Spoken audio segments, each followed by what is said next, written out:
आई। तो अब हम लोग देखते हैं भारत में अंग्रेजों का आगमन। तो अंग्रेजों के आगमन के बारे में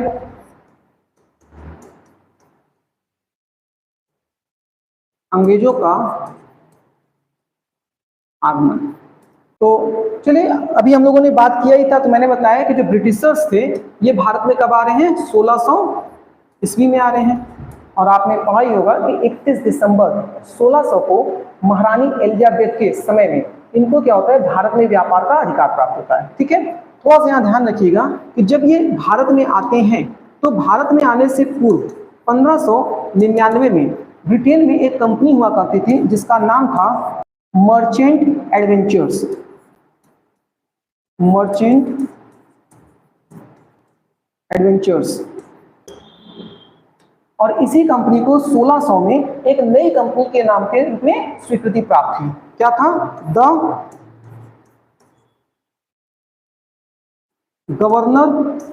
governor and company of London trading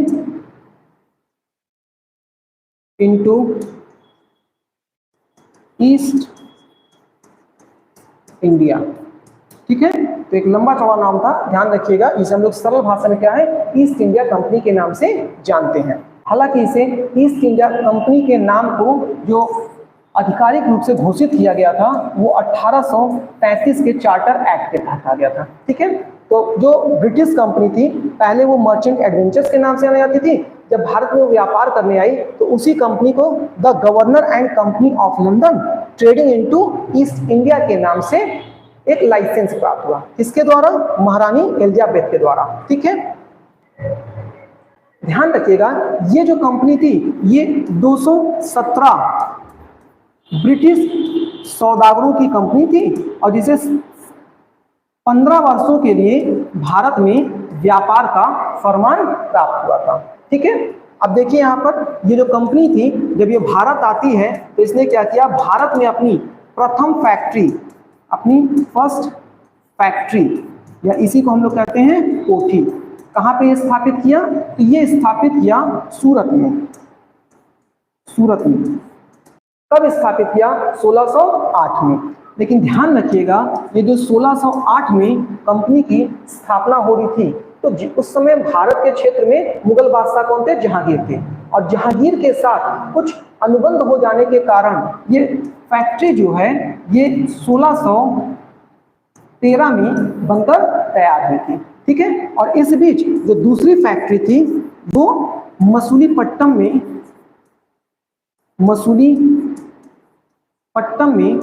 1611 में बनकर तैयार हो गई थी। तो यहाँ ध्यान रखिएगा अंग्रेजों द्वारा बनाई गई जो पहली फैक्ट्री थी वो कौन सी थी, जो बनके पूर्णतः निर्मित हो गई थी वो 1611 की मसूलीपट्टम थी। तो अगर आपसे पूछा जाता है कि अंग्रेजों ने अपनी पहली फैक्ट्री कहाँ स्थापित की तो आप बताएंगे सूरत में 1608 में। लेकिन यदि क्वेश्चन को थोड़ा सा घुमा लिया जाता है और पूछा जाता है अंग्रेजों द्वारा बनाई गई पहली फैक्ट्री जो पूर्णतः बनकर तैयार हो गई थी तो कौन सी थी, तो वो थी 1611 की मसूलीपट्टम में। ठीक है, और इसी मसूलीपट्टम को वर्तमान समय में मछलीपट्टम के नाम से जाना जाता है, मछलीपट्टम के नाम से। ठीक है, तो ये भी आप ध्यान रखिएगा। अब इसके आगे का घटनाक्रम क्या होता है, देखिए 1603 में क्या होता है, ब्रिटेन में जो महारानी एलिजाबेथ थी, महारानी एलिजाबेथ, इनकी मृत्यु हो जाती है। और इनकी मृत्यु के पश्चात यहां पर जेम्स प्रथम जो है वो शासक बनते हैं। जेम्स प्रथम जब शासक बनते हैं तो इन्होंने क्या किया, 1608 में भारत के क्षेत्रों में अपना एक दूत भेजा। उस दूत का नाम क्या था, कैप्टन हॉकिंस। Captain Hawkins. तो भारत के क्षेत्रों में जब कैप्टन हॉकिंस आते हैं तो ये अपने राजा जेम्स प्रथम का जो फरमान लेकर के आते हैं वो भारत में जो मुगल बादशाह था अकबर के नाम लेके आते हैं, लेकिन भारत के क्षेत्र में क्या था, राजनीतिक स्थिति बदल चुकी थी और 1605 में अकबर की मृत्यु के पश्चात यहाँ बादशाह कौन था, जहांगीर था। तो ध्यान रखिएगा 1608 में कैप्टन हॉकिंस आता तो है अकबर के दरबार में, लेकिन वहां पर मिलता किससे है, जहांगीर से। ठीक है, और जब ये यहाँ पर आता है तो कुछ व्यापारिक लाभ लेना चाहता है, हालांकि इसे बहुत ज्यादा सफलता नहीं मिलती है, लेकिन कैप्टन हॉकिंस को चूंकि ये फारसी भाषा जानता था, इसलिए जहांगीर द्वारा इसे इंग्लिश खाकी उपाधि दी जाती है, इंग्लिश खाकी उपाधि। और इसके अलावा इसके द्वारा इसे 400 का मनसबदारी दिया जाता है। मनसबदारी, मनसबदारी क्या होता है, तो जब आप मुगल प्रशासन पढ़ेंगे तो देखेंगे वहां पर एक मनसबदारी प्रथा चलती थी। तो ये एक प्रकार के क्या होते थे, पद होते थे, जिसमें 400 का मनसबदार, 500 का मनसबदार, 1000 का मनसबदार, इस तरह से पद चलते थे। तो उसी में क्या था, कैप्टन हॉकिंस को लेकर ध्यान रखिएगा कि जहांगीर ने इसके लिए 2 काम किया। पहला, इसे एक इंग्लिश खां की उपाधि दिया और दूसरा क्या किया, इसे 400 की मनसबदारी देता है। ठीक है, देखिए इसके अलावा क्या होता है, 1615 में ही पुनः जेम्स प्रथम का एक दूसरा दूत सर टॉमस रो आते हैं, और ये जो सर टॉमस रो आते हैं ये किसके दरबार में आते हैं, तो ये जहांगीर के दरबार में ही आते हैं। ठीक है, तो एक ये पॉइंट ध्यान रखिएगा, ये भी कुछ व्यापारिक लाभ लेने के लिए आते हैं, लेकिन बहुत ज्यादा इनको सफलता नहीं मिलती। हालांकि दक्षिण भारत में जो वहां का सूबेदार था खुर्रम, उनसे इनको कुछ व्यापारिक सहायता प्राप्त होता है। ठीक है, इसके बाद जो अगला घटनाक्रम है वो 1632 का है। 1632 में ब्रिटिशर्स को एक सुनहरा फरमान प्राप्त होता है। ये सुनहरा फरमान क्या था, तो गोलकुंडा का जो शासक था, गोलकुंडा का शासक, इसने क्या किया था, इसने 500 वार्षिक पैगोडा के बदले, 500 वार्षिक पैगोडा के बदले जो गोलकुंडा का बंदरगाह था उस पर ब्रिटिशर्स को फ्री व्यापार करने का, अर्थात मुक्त व्यापार का, कर मुक्त व्यापार करने का अधिकार दे दिया था। ठीक है, तो इसी को क्या कहते हैं, सुनहरा फरमान कहते हैं। कब प्राप्त हुआ था, 1632 में। इसके अलावा आगे घटनाक्रम में 1639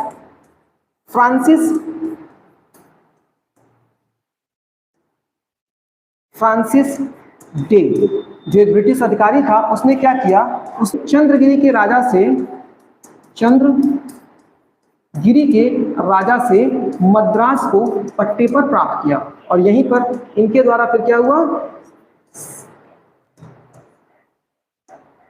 फोर्ट सेंट जॉर्ज की स्थापना हुई। फोर्ट सेंट जॉर्ज, ये भी आप ध्यान रखिएगा कि देखिए किस तरह से घटनाक्रम चल रहा है आगे, उसको ध्यान रखिए। तो 1603 में महारानी एलिजाबेथ की मृत्यु हो जाती है। उनकी मृत्यु के पश्चात 1608 में कैप्टन हॉकिंस दूत के रूप में जहांगीर के दरबार में आता है। उसके पश्चात 1615 में पुनः जेम्स प्रथम के दूत के रूप में सर टॉमस रो आते हैं। 1632 में जहां एक तरफ ब्रिटिशर्स को गोलकुंडा के शासक द्वारा सुनहरा फरमान प्राप्त होता है, वहीं 1639 में चंद्रगिरी के राजा द्वारा मद्रास को पट्टे पर प्राप्त कर लिया जाता है, और वहां पर फिर क्या किया जाता है, एक किलेबंद बस्ती का निर्माण किया जाता है। उसी किलेबंद बस्ती को क्या बोलते थे, फोर्ट सेंट जॉर्ज बोलते थे। ठीक है, इसके अलावा फिर 1651 में दक्षिण भारत में जो सूबेदार था शाह शुजा, उसकी मदद से क्या होता है, हुगली नदी पर अपनी फैक्ट्री तैयार करते हैं। तो हुगली नदी पर फैक्ट्री बनाते हैं। 1656 में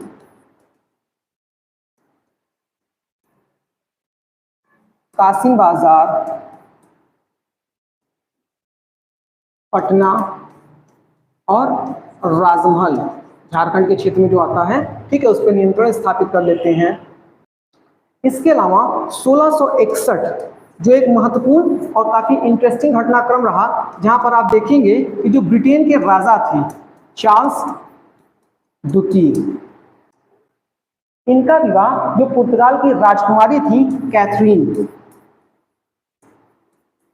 इनके साथ हो जाता है। कब, 1661 में। और आप देखेंगे यहां पर कि जो चार्ल्स द्वितीय ब्रिटेन के हैं, महारानी कैथरीन जो पुर्तगाल की हैं, ये दहेज में क्या कर रहे हैं, भारत के क्षेत्रों को दे रहे हैं।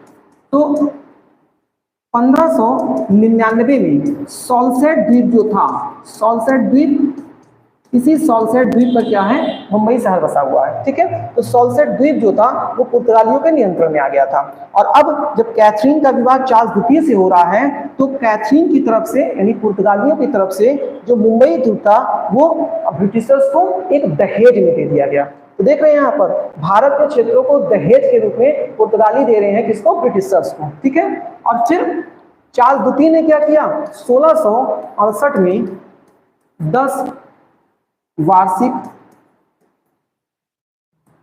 पौंड के बदले ये जो बंबई का क्षेत्र था, इसे किसे दे दिया, इसे कंपनी को व्यापार करने के लिए दे दिया। इसके अलावा 1698 में अजीमुल शान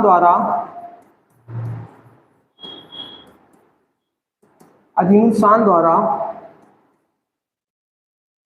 सुल्तानाती कालीकाता व गोविंदपुर की जो जमींदारी थी वो ब्रिटिशर्स को दे दी गई। ठीक है, और इसी पर आगे चल करके चार्ल्स जॉबनॉक द्वारा आधुनिक कलकत्ता को बसाया गया। आधुनिक कलकत्ता को बसाया गया। ठीक है, और यहीं पर आप देखेंगे आगे चलकर क्या होता है, सेंट फोर्ट विलियम किलेबंद बस्ती का निर्माण हो रहा है। और यहीं पर क्या हो रहा है, तो यहीं पर आप देखेंगे आगे फोर्ट विलियम कॉलेज की स्थापना होगी। फोर्ट विलियम कॉलेज की स्थापना इसलिए था, ये भारत में जो प्रशासनिक अधिकारी होते थे उनके प्रशिक्षण के लिए बनाया गया था। हालांकि जल्द ही यहाँ पर प्रशिक्षण का कार्य बंद कर दिया गया और जो सिविल सेवक होते थे उनके ट्रेनिंग का काम कहाँ तैयार लगा, लंदन। तो ध्यान रखिएगा ये जो फोर्ट विलियम कॉलेज है ये कलकत्ता में ही बना था। ठीक है, और इसका जो प्रथम अध्यक्ष बने थे वो कौन थे, आयरकूट।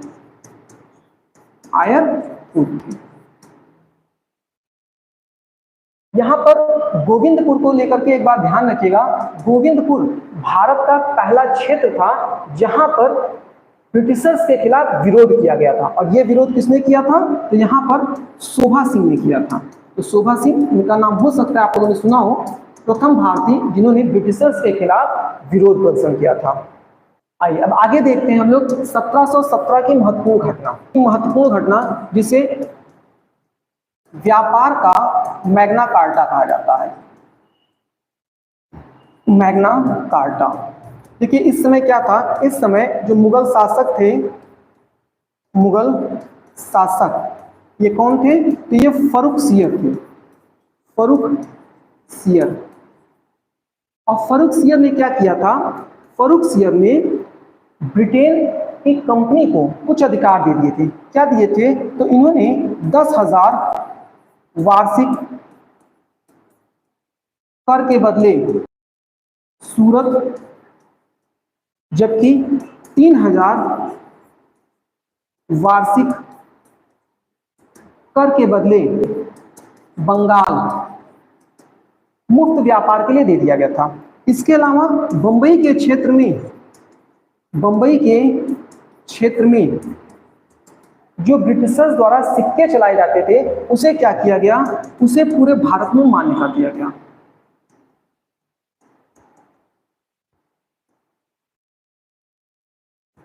उसे पूरे भारत में क्या किया गया, मान्यता दिया गया था। तो इस प्रकार से आप क्या देख रहे हैं, इस प्रकार से आप देख रहे हैं कि 1717 की घटना ब्रिटिशर्स व्यापार के लिए एक महत्वपूर्ण घटना रही, जिसे व्यापारिक मैग्ना कार्टा के रूप में कहा जाता है। और पॉलिटी की क्लास में आपको मैंने बताया है कि अधिकारों का जो सबसे बड़ा दस्तावेज माना जाता है वो मैग्ना कार्टा होता है। ठीक है, अब यहाँ पर सूरत जो है मात्र 10,000 रुपए वार्षिक कर के बदले, जबकि बंगाल 3,000 वार्षिक कर के बदले किसको दे दिया गया, ब्रिटेन को मुफ्त व्यापार के लिए दे दिया गया। और इसके अलावा आप देख रहे हैं कि जो बंबई का सिक्का था उसे पूरे भारत में मान्य कर दिया गया। ठीक है। आइए तो अब हम लोग थोड़ा सा आगे बात करते हैं अंग्रेज और औरंगजेब के संबंध के बारे में। अंग्रेज व औरंगजेब के संबंध। तो देखिए यहां पर जैसे मैंने आपको बताया था कि 1651 में ही ब्रिटिशर्स ने क्या किया, हुगली नदी पर अपनी फैक्ट्री स्थापित किया। हुगली नदी के पास क्या बनाया, फैक्ट्री बनाया, और यहीं से इन्होंने क्या किया, बंगाल के क्षेत्र में भी अपना हस्तक्षेप करना प्रारंभ कर दिया था। ठीक है, तो एक तरफ जहां आप देख रहे हैं कि औरंगजेब के समय हुगली नदी के क्षेत्रों में जो कंपनी थी वो अपने व्यापार को स्थापित करने का प्रयास कर रही थी, वहीं दूसरी तरफ पश्चिमी तटों पर, भारत के पश्चिमी तटों पर जो मुगल व्यापार होता था, ब्रिटिशर्स उस पर भी नियंत्रण स्थापित करने का प्रयास कर रहे थे। तो इसी क्रम में 1688 में औरंगजेब द्वारा क्या किया जाता है, 1688 में औरंगजेब द्वारा ब्रिटिशर्स के खिलाफ एक युद्ध कर लिया जाता है, और इस युद्ध में ब्रिटिश का नेतृत्व कौन कर रहे थे, तो सर जॉन चाइल्ड कर रहे थे, सर जॉन चाइल्ड।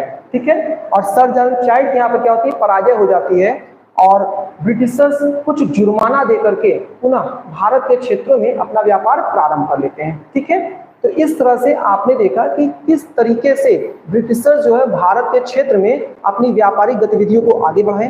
देखिए, क्योंकि पूरा आधुनिक इतिहास ब्रिटिश का ही साम्राज्य पढ़ना है हम लोग को, इसलिए यहाँ पर हम लोग केवल यूरोपियों के संबंध में जितनी जानकारियां हैं उस पर चर्चा किए हैं। अब आगे हम लोग बात करेंगे डेनिस के बारे में, और फिर हम लोग बात करेंगे फ्रांसीसियों के बारे में, और फिर आप देखेंगे कि किस तरह से ब्रिटिशर्स और फ्रांसीसियों के मध्य होता है। ठीक है, और इस युद्ध में किस तरह से महत्वपूर्ण वांडीवास का युद्ध होता है, जहां पर आप पाएंगे कि फिर जो फ्रांसीसी थे वो भारत के क्षेत्रों में सीमित हो जाते हैं, और पूरे यूरोपियों में अब अंग्रेज जो है वो सबसे आगे निकल करके आएंगे, और उसके पश्चात अंग्रेजों की अपनी साम्राज्य विस्तार की नीति होगी, और इसके साथ साथ फिर आगे वो क्या बात करेंगे, आगे वो अपनी औपनिवेशिक नीति चलाएंगे।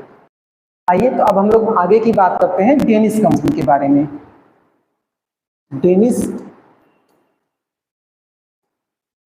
कंपनी, देखिए अगर डेनिस कंपनी की बात करते हैं तो यहाँ पर कुछ पॉइंट ध्यान रखिए। जैसे ये क्या थी, तो ये डेनमार्क की कंपनी थी, और भारत में कब आई है, तो भारत में आई है 1616 में। इन्होंने भारत में 1620 में अपनी पहली फैक्ट्री, या उसी को कोठी कहते हैं, कहाँ पे स्थापित की, तो ये स्थापित की थी तंजौर में। तंजौर कहाँ पड़ता है, त्रावणकोर, तमिलनाडु में, तमिलनाडु। इसके अलावा ध्यान रखिएगा कि जो डेनिस कंपनी थी ये भारत में जो अंडमान निकोबार द्वीप समूह देखते हैं, उसमें निकोबार द्वीप समूह को बसाने का श्रेय, निकोबार द्वीप समूह को बसाने का श्रेय किसको जाता है, डेनिस कंपनी को। इसके अलावा इनके बारे में एक पॉइंट ये भी ध्यान रखिएगा कि इन्होंने अपने व्यापार के क्रम में भारत में किसी भी प्रकार की सैन्य शक्ति का प्रयोग नहीं किया, अर्थात ये किसी भी प्रकार के सैन्य गतिविधियों में लिप्त होकर के व्यापार का कार्य नहीं किए थे। ठीक है, इसके अलावा इनके बारे में एक और लास्ट पॉइंट ध्यान रखिएगा, इन्होंने लगभग 1869 में अपना सारा व्यापारिक साम्राज्य ब्रिटिश ईस्ट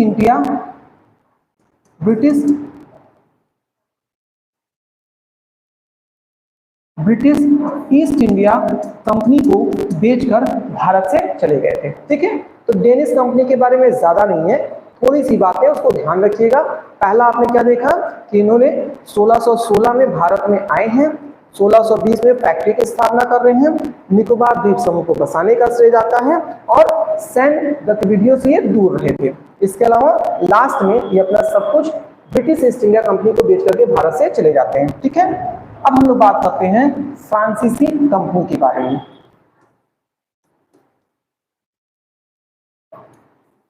फ्रांसीसी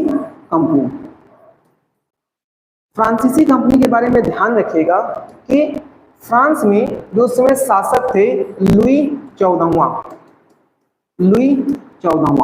ठीक है, यही लुई 14वां के एक मंत्री थे कोलबर्ट। और इन्हीं के प्रयास से भारत में फ्रांसीसी कंपनी की स्थापना हुई। ये जो फ्रांसीसी कंपनी है इसका नाम क्या था? द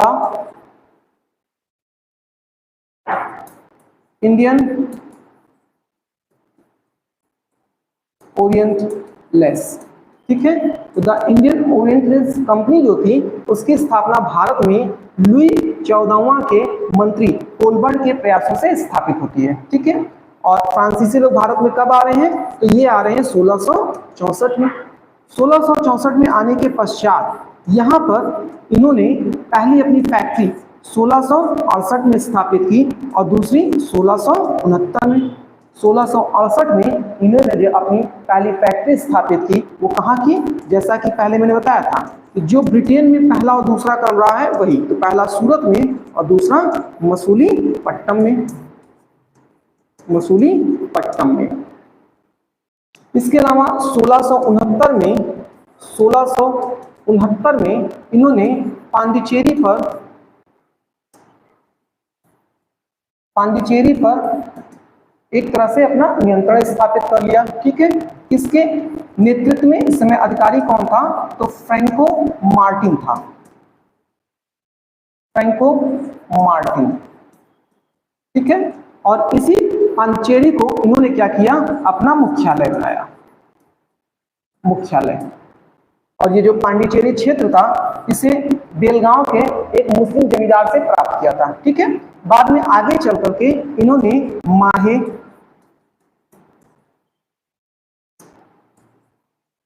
यनम, चंद्रनगर, कराईकल आदि क्षेत्रों पर भी अपना नियंत्रण स्थापित कर लिया था। ठीक है, यहीं पर एक और इंटरेस्टिंग पॉइंट देख लीजिए।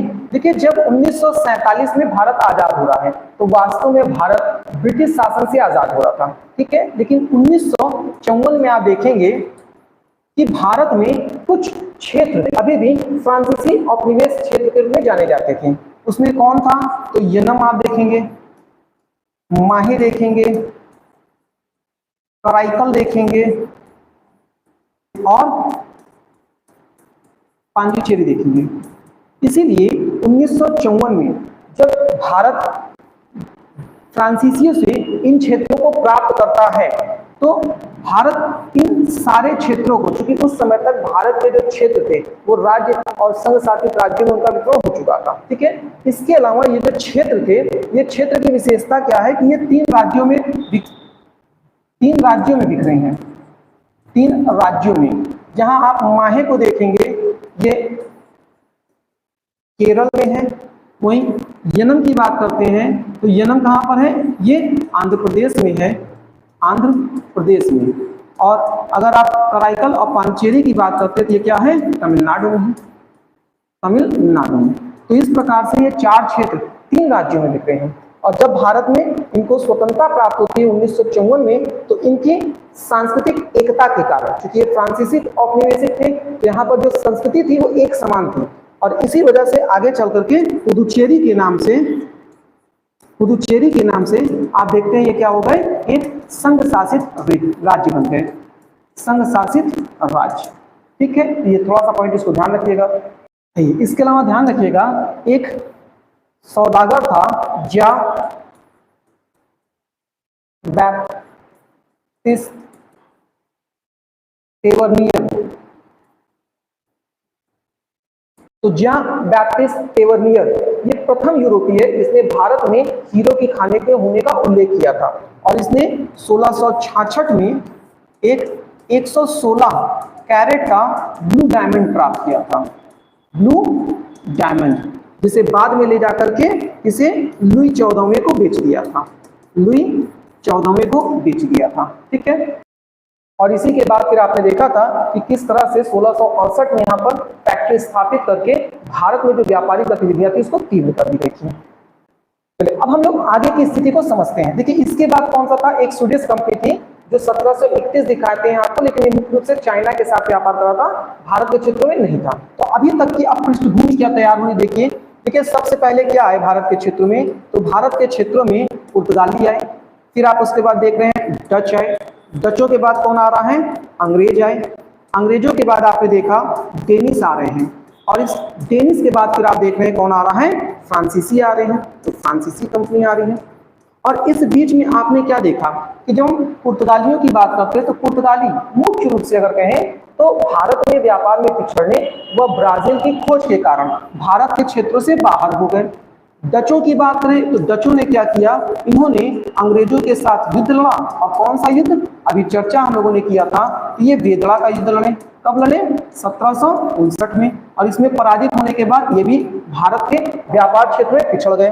अंग्रेजों की बात करते हैं, ये तो अभी है ही यहाँ पर डेनिस, इन्होंने अपना सारा जो व्यापार था वो अंग्रेजों को बेच दिया और बेच करके यहाँ से चले गए। अब बच कौन रहा है, फ्रांसीसी। तो अंग्रेज और फ्रांसीसी इन दोनों के मध्य में क्या होता है, 3 युद्ध होते हैं, और ये जो 3 युद्ध होते हैं इन्हें आंग्ल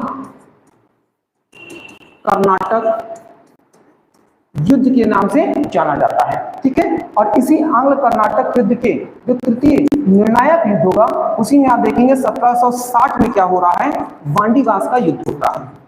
वांडीवास का युद्ध जिसमें फ्रांसीसियों की बुरी तरह से पराजय होती है, और एक संधि के तहत फिर फ्रांसीसी भारत में एक सीमित व्यापार क्षेत्र के तहत सिमट करके रह जाते हैं। तो अब यूरोपियों के आगमन का जो आपका पहला चैप्टर है उसका जो उनका अंतिम पॉइंट बच रहा है उसी को देखने चलते हैं, और वो क्या है, आंग्ल कर्नाटक युद्ध। आंग्ल कर्नाटक युद्ध, ठीक है। इसी आंग्ल कर्नाटक युद्ध को जो है आंग्ल फ्रेंच युद्ध के नाम से भी जाना जाता है, ठीक है। तो सबसे पहले घटनाक्रम को तो हम लोग देखेंगे, लेकिन कुछ महत्वपूर्ण पॉइंट जिसको आप ध्यान में रखिए, जहां से आपसे सीधे सवाल बनेंगे। उसमें क्या है कि 3 युद्ध हो रहे हैं। पहला, आइए तो पहला युद्ध देखते हैं। पहला युद्ध 1746 से लेकर के 1748 तक चलेगा। दूसरा युद्ध कब होगा, 1749 से लेकर के 1754 तक। और इसके बाद आप देखेंगे तीसरा युद्ध जो होता है वो 1756 से लेकर के 1763 तक होता है, ठीक है। ध्यान रखिएगा, ये जो प्रथम युद्ध है इसे क्या कहते हैं, इसे सेंट थॉम का युद्ध कहते हैं, सेंट थॉम का युद्ध। द्वितीय युद्ध जो है इसे हम लोग अंबूर का युद्ध कहते हैं, अंबूर के युद्ध के नाम से भी जानते हैं, ठीक है। और तृतीय युद्ध जो है इसे सप्तवर्षीय युद्ध के नाम से जानते हैं, ठीक है। ये जो तीनों युद्ध हो रहे थे, ये तीनों युद्ध के अपने कुछ कारण रहे। जैसे अगर हम सेंट थॉम के युद्ध की बात करते हैं तो इस युद्ध का कारण क्या था, ऑस्ट्रिया का उत्तराधिकार। ऑस्ट्रिया जो एक यूरोपीय देश है, ऑस्ट्रिया में उत्तराधिकार को लेकर, ऑस्ट्रिया का उत्तराधिकार, ये युद्ध का कारण। अभी हम लोग एक एक युद्ध को पूरा डिटेल में देखेंगे। फिलहाल यहाँ से सीधे जहां से प्रश्न बन सकते हैं उसको थोड़ा ध्यान दीजिए। इसी तरह से अगर हम लोग अंबूर का युद्ध की बात करते हैं तो इसका कारण क्या था, भारत में हैदराबाद व कर्नाटक के क्षेत्रों में उत्तराधिकार के कारण, ठीक है। और जबकि तीसरा सप्तवर्षीय युद्ध को अगर हम लोग देखें तो ये क्यों था, यूरोप में औपनिवेशिक नीति के कारण, औपनिवेशिक नीति के कारण, ठीक है। और प्रत्येक युद्ध जो था वो एक संधि के तहत समाप्त हुआ था। तो यहाँ पर उस संधि को देख लेते हैं। अगर हम प्रथम युद्ध की बात करते हैं तो प्रथम युद्ध जिस संधि के साथ समाप्त हुआ है उसे कहते हैं एला सापेल की संधि, ठीक है, एला सापेल की संधि। दूसरे युद्ध की बात अगर हम लोग करें तो दूसरा युद्ध जो होता है ये रुकता है पांडिचेरी की संधि। कौन सी संधि, पांडिचेरी की संधि, पांडिचेरी। और तीसरा जो था वो किस युद्ध के साथ समाप्त होता है, पेरिस की संधि। ध्यान रखिएगा, ये जो पेरिस की संधि है ये ब्रिटेन और फ्रांस में, यूरोप में जो सप्तवर्षीय युद्ध चल रहा था वो 1763 में वहां की परिस्थितियों के अनुसार होती है। लेकिन उसी बीच क्या हो रहा है, भारत के क्षेत्र में 1760 में क्या हो जाता है, वांडीवास का युद्ध हो जाता है, जहां से फ्रांसीसियों की शक्ति जो है वो पूरी तरह से भारत के क्षेत्र में सीमित हो जाती है, ठीक है। आइए तो बस अभी तक मैंने आपको सिर्फ ये बताया कि अंग्रेज और फ्रांसीसियों के बीच में 3 युद्ध हुए। कौन से युद्ध थे, आंग्ल कर्नाटक युद्ध, या इसी को और किस नाम से जानते हैं, आंग्ल फ्रेंच युद्ध के नाम से जानते हैं।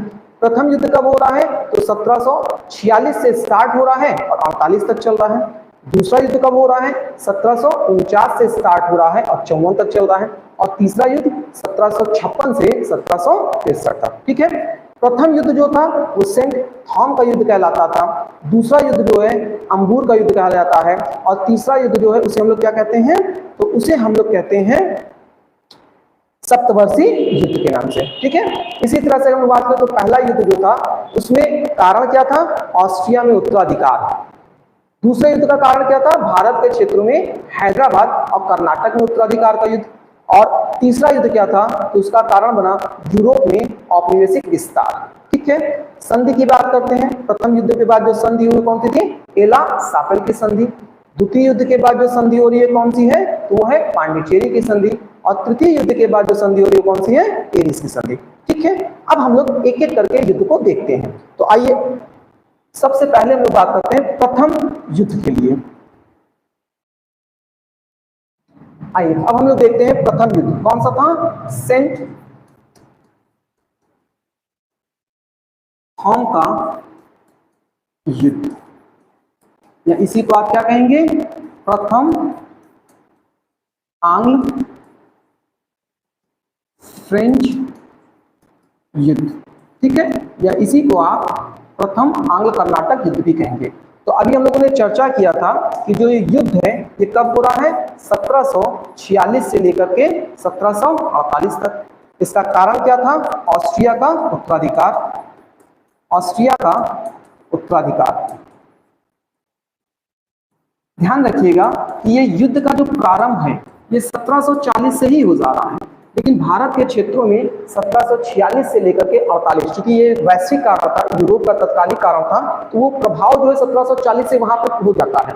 लेकिन उस प्रभाव का आप कह सकते हैं, लेकिन उस युद्ध का प्रभाव आप कह सकते हैं भारत के क्षेत्रों में 1746 से प्रारंभ होता दिखाई देता है, जो 1748 तक चरम पर रहता है। ठीक है, कारण ऑस्ट्रिया का उत्तराधिकार। अब हम लोग देखते हैं घटनाक्रम क्या हुआ। तो चलिए देखते हैं। भारत में एक ब्रिटिश अधिकारी था, ब्रिटिश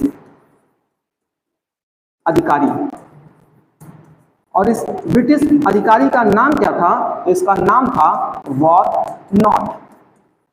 और इसने क्या किया? इसने फ्रांसीसियों के एक जलपोत को अपने नियंत्रण में ले लिया। इसके पश्चात उस समय भारत के क्षेत्र में जो फ्रांसीसी गवर्नर था वो कौन था? डुप्ले था। और डुप्ले ने क्या किया? अपने सहयोग के लिए जो मॉरिशस का गवर्नर था, मॉरिशस, एक्चुअली उस समय मॉरिशस भी क्या था? वो फ्रांस का ही उपनिवेश था। तो मॉरिशस का गवर्नर था ला बुडार्नो। ला बुडार्नो इसको क्या करता है? इसको भारत में बुला लेता है। ठीक है, और अब डुप्ले और ला बुडार्नो ये दोनों मिलकर क्या करते हैं? मद्रास को जीत लेते हैं। मद्रास जो था वो उस समय कर्नाटक के नियंत्रण में था। कर्नाटक, और कर्नाटक जो था ये अंग्रेजों के समर्थन में था, समर्थन में। तो इस तरह से क्या स्थिति बन रही है आप देखेंगे कि वास्तव में अप्रत्यक्ष रूप से अगर हम देखें, क्योंकि प्रत्यक्ष रूप से तो इस युद्ध में कौन है? तो प्रत्यक्ष रूप से इस युद्ध में फ्रांसीसी व कर्नाटक है, लेकिन अप्रत्यक्ष रूप से इस युद्ध में कौन आ जाता है? तो फ्रांसीसी आ जाते हैं और अंग्रेज आ जाते हैं। ठीक है, और इसी युद्ध के बीच में आप देखेंगे कि जो यूरोप था वहां एला सापेल की संधि द्वारा, एला सापेल की संधि द्वारा जो ऑस्ट्रिया में उत्तराधिकार का युद्ध चल रहा था वो समाप्त हो गया। और जब वहां पर युद्ध समाप्त हो गया तो भारत में भी क्या हो गया? जो फ्रांसीसी और अंग्रेज एक दूसरे के साथ संघर्ष कर रहे थे वो युद्ध विराम लग गया। ठीक है, और निष्कर्ष क्या निकला? तो अगर हम निष्कर्ष के रूप में बात करें तो निष्कर्ष कुछ महत्वपूर्ण नहीं रहा। दोनों ने ही अपने जो क्षेत्र एक दूसरे के जीते थे उसको वापस कर दिया। भारत ने फ्रांसीसियों ने भारत में जो मद्रास का क्षेत्र जीता था वो अंग्रेजों को वापस कर दिया, और अंग्रेजों ने जो यूएसए में फ्रांसीसियों के कुछ क्षेत्र जीते थे वो फ्रांसीसी को वापस कर दिए। तो इस प्रकार से जो प्रथम आंग्ल कर्नाटक युद्ध था वो रुक जाता है। ठीक है, तो क्या देखा आपने? देखा 1746 से 48 के बीच युद्ध हो रहा है, सेंट थॉम के युद्ध के नाम से जाना जा रहा है। उत्तराधिकार ऑस्ट्रेलिया में जो संघर्ष चल रहा था उसको लेकर के भारत के क्षेत्रों में भी ये युद्ध छिड़ जाता है, लेकिन भारत में एक तत्कालिक कारण बन जाता है क्योंकि उत्तराधिकार का युद्ध 1740 से वहां प्रारंभ हो गया था। भारत में तत्कालिक कारण क्या बन रहा है कि जो ब्रिटिश अधिकारी था वॉरनॉट, उसने क्या किया, उसने फ्रांसीसियों की जो जलपोत था उसको अपने नियंत्रण में ले लिया। और इसके पश्चात जो फ्रांसीसी गवर्नर डुप्ले था उसने मॉरिशस के गवर्नर ला बुडार्लो को बुला लिया और इन दोनों ने मिलकर के मद्रास को जीत लिया। ठीक है, इस बीच उत्तराधिकार का युद्ध वहां पर समाप्त हो जाता है और यहाँ पर भी युद्ध विराम लग जाता है। तो यूरोप में एला सापेल के संधि के तहत ही क्या हो रहा है, युद्ध विराम लग रहा है। और निष्कर्ष क्या निकला? निष्कर्ष के रूप में आप देखेंगे कुछ खास निष्कर्ष नहीं निकला, दोनों ने ही एक दूसरे को अपने जीते हुए जो क्षेत्र थे वो वापस कर दिए। ठीक है, अब इसके आगे हम लोग देखते हैं द्वितीय आंग्ल कर्नाटक युद्ध। द्वितीय आंग्ल कर्नाटक। देखिए, इसमें सबसे पहली बात तो हम लोगों ने देखा था कि यह युद्ध 1749 से प्रारंभ हुआ और 1754 तक चला। इसका कारण क्या था?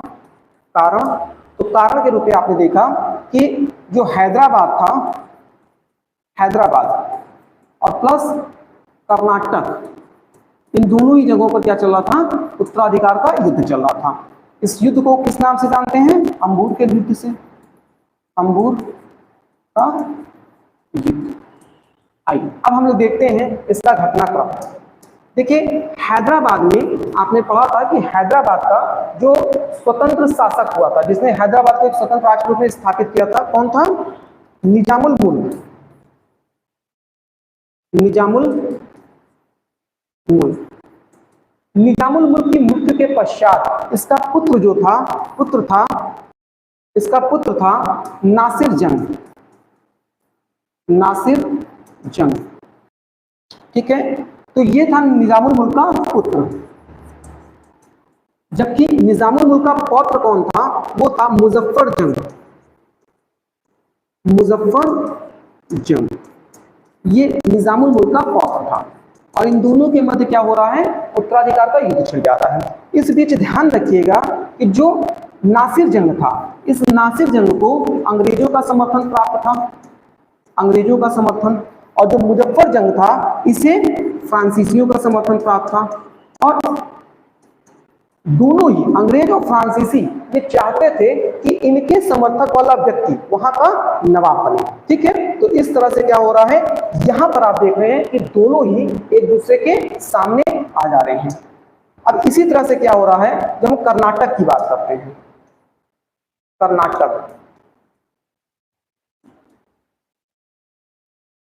कर्नाटक में नवाब अनिरुद्दीन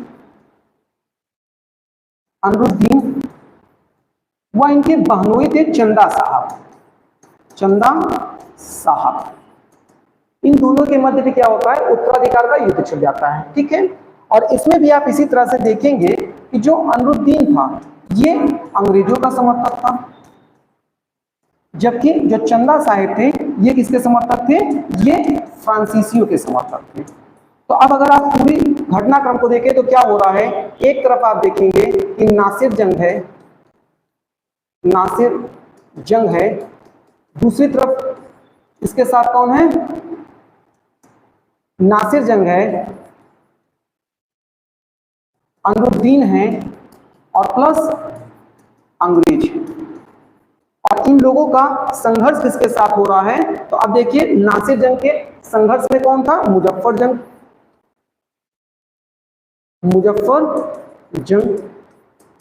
दूसरे से बात करें तो अनिरुद्दीन के खिलाफ कौन था? ये थे चंदा साहिब। और अगर यहां देखें तो अंग्रेजों के विरोध में कौन आ रहा है? फ्रांसीसी। तो इस तरह से आप देख रहे हैं कि दो गुट बन गया। ठीक है, अब देखिए घटनाक्रम किस तरह से चलता है, तो देखते हैं द्वितीय आंग्ल कर्नाटक युद्ध का घटनाक्रम। घटनाक्रम देखिए, घटनाक्रम दो चरणों के रूप में देखिए। अगर हम प्रथम चरण के रूप में देखें तो प्रथम चरण में क्या हो रहा है, 1749 में आप देखेंगे कि जो चंदा साहब थे, चंदा साहब, इन्होंने क्या किया, इन्होंने अनरुद्दीन को हरा दिया, अनरुद्दीन को पराजित कर दिया, इसकी हत्या हो गई। और अनरुद्दीन का जो पुत्र था वो त्रिचनापल्ली भाग जाता है। त्रिचनापल्ली ये कहां की स्थिति है, तो ये है कर्नाटक की स्थिति। वही हैदराबाद में क्या हो रहा है, हैदराबाद में जो मुजफ्फर जंग था, मुजफ्फर जंग कौन था, निजामुल मुल्क का ये पौत्र था, ठीक है। इसने 1750 में क्या किया, नासिर जंग को पराजित कर दिया, नासिर जंग को पराजित कर दिया। तो इस तरह से अगर आप प्रथम चरण में देखें तो यहां पर जो फ्रांसीसी थे उनकी स्थिति काफी मजबूत है। क्यों, फ्रांसीसी के समर्थक यहां पर जीत रहे हैं, और अगर आप हैदराबाद में देखें तो यहां पर भी फ्रांसीसियों के समर्थक वाले ही जीत रहे हैं, ठीक है। यहाँ और यहाँ पे ध्यान रखिएगा कि मुजफ्फर जंग जीतने के बाद क्या करता है, डुप्ले को हैदराबाद में जो कृष्णा नदी थी उसके दक्षिण का क्षेत्र दे देता है, ठीक है। लेकिन द्वितीय चरण में स्थिति बदल जाती है। तो आइए देखते हैं सेकेंड फेज में क्या हो रहा है, द्वितीय चरण में क्या हो रहा है। अब द्वितीय चरण में रॉबर्ट क्लाइव की एंट्री हो जाती है, और रॉबर्ट क्लाइव ने क्या किया, अपनी कूटनीति का परिचय देते हुए इसने क्या किया, जो कर्नाटक की राजधानी थी, कर्नाटक की राजधानी क्या थी, अकाट जो थी उसकी क्या कर लेता है, घेरेबंदी कर लेता है, ठीक है। और अब कर्नाटक की राजधानी जब असुरक्षित हो जाती है तो डुप्ले क्या किया हुआ था, डुप्ले त्रिचनापल्ली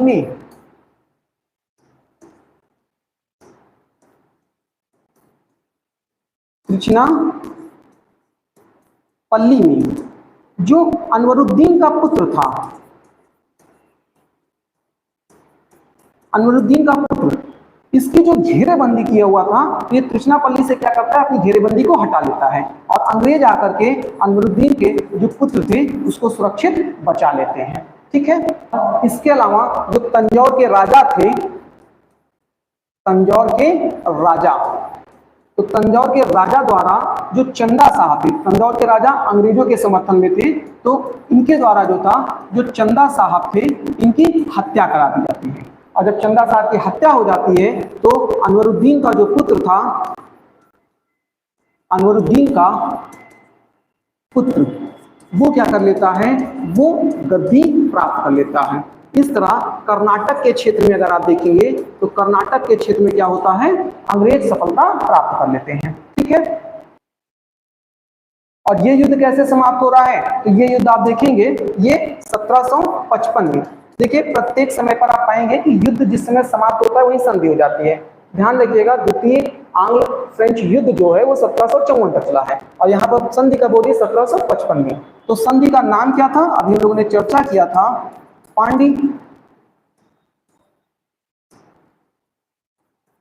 पांडिचेरी की संधि, ठीक है, पांडिचेरी की संधि। और कारण क्या बना था, तो संधि का कारण यह था कि जो अमेरिका थी उस समय, अमेरिका में क्या था, अब स्वतंत्रता की जो लड़ाई थी वो प्रारंभ हो चुकी थी, और इस समय ब्रिटिश और फ्रांसीसी दोनों जो वहां पर उपनिवेश बनाए हुए थे वो वहां पर फंसे हुए थे, वहां पर भी उनको नुकसान हो रहा था और वहां से वो निकलना चाहते थे। और उसी क्रम में क्या था, भारत में भी युद्ध चल रहा था, तो इन दोनों ने आपसी समझौते के साथ क्या किया, एक संधि कर लिया। कौन सी संधि, पांडिचेरी की संधि, और इसके तहत ये युद्ध रुक गया, ठीक है। चलिए अब हम लोग अंतिम युद्ध की बात करते हैं, तृतीय आंग्ल फ्रेंच युद्ध। तृतीय आंग्ल फ्रेंच युद्ध कौन सा है, तो इसे हम लोग कहते हैं सप्तवर्षीय युद्ध। सप्तवर्षीय युद्ध कब तक चला है ये, तो आपने देखा ये 7 वर्षों तक चला है, 1756 से 63 तक, ठीक है। और इसका कारण क्या था, तो इसका कारण था यूरोप में निवेशित विस्तार। ठीक है, तो ये हमेशा आप पाएंगे कि जब भी कभी भारत के बाहर वैश्विक स्तर पर इन दोनों देशों के मध्य संघर्ष की स्थिति बनती है तो उसका कुछ प्रभाव भारत के क्षेत्रों तक भी पड़ता है। इसी बीच भारत में क्या हो रहा है, तो ध्यान रखिएगा, भारत में 1760 में एक सबसे महत्वपूर्ण युद्ध होता है जिसे कहते हैं वांडीवास का युद्ध। इस वांडीवास के युद्ध के तहत जो फ्रांसीसी थे वो पराजित हो जाते हैं, और जब फ्रांसीसी पराजित हो जाते हैं तो यहां पर इन्हें एक संधि करनी पड़ती है। ठीक है, वही संधि हम लोग क्या कहते हैं, अंतिम संधि है, जिसे हम लोग कहते हैं पेरिस की संधि। पेरिस की संधि, और इसी संधि के तहत क्या हो रहा है, जो सप्तवर्षीय युद्ध है उस पर विराम भी लग रहा है। ठीक है, 1763 में इस पेरिस की संधि के तहत क्या हुआ, कुछ निष्कर्ष निकले।